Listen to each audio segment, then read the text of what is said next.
이재명 대표 체포동의안 가결 후폭풍이 걷잡을 수 없이 거세지면서 전국은 한치 앞도 내다볼 수 없는 혼돈에 빠졌습니다. 야당 원내 지도부까지 사퇴해 내년 총선 전 21대 국회 마지막 정기국회 일정도 차질을 빚고 있습니다. 조성호 기자의 보도입니다. 단 2시간 만에 전국은 급격하게 얼어붙었습니다. 헌정사상 처음으로 국무총리 해임 건의안이 통과됐고 야당 대표에 대한 체포동의안까지 가결된 여파입니다.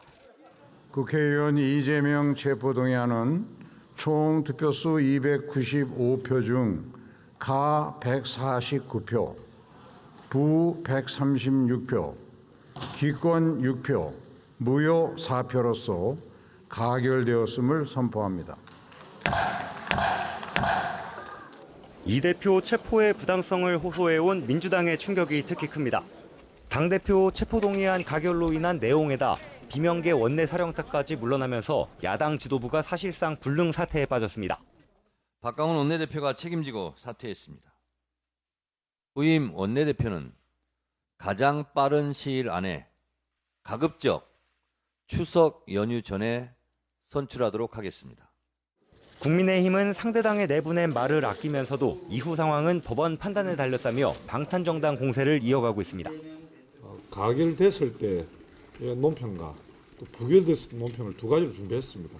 이제 이재명 대표에 대한 것은 사법 절차에 따라 온전히 사법부의 영역입니다.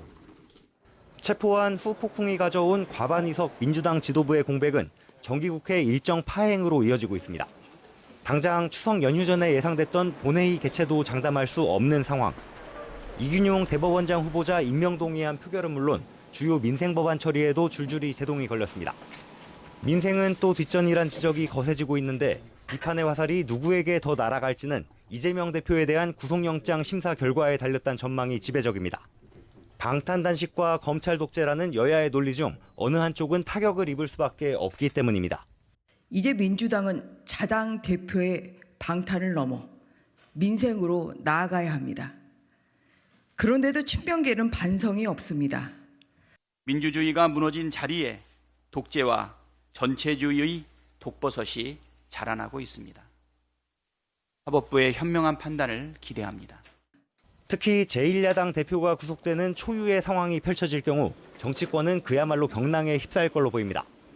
민주당은 당내 권력구도 재편을, 국민의힘은 이재명 없는 민주당을 어떻게 대응할지 고민이 커질 수밖에 없습니다.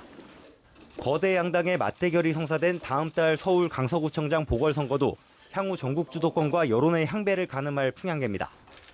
누가 됐든 지는 쪽의 지도부는 책임론에 휩싸여 리더십 타격이 불가피합니다. 강서구가 더 이상 서울의 변방이 아니라 중심이 되도록 우뚝 설 수 있도록 최선의 노력을 다할 것입니다. 윤석열 정부가 자신들의 잘못을 돌아볼 수 있게 하기 위해서는 반드시 이번 선거에서 승리해 줘야 된다라고 힘주어 말씀하셨습니다. 국정감사와 예산심사 등 굵직한 정기국회 일정이 다가오고 있지만 국회 상황은 한치 앞도 예상하기 어려운 그야말로 시계제로 상태입니다. YTN 조성호입니다.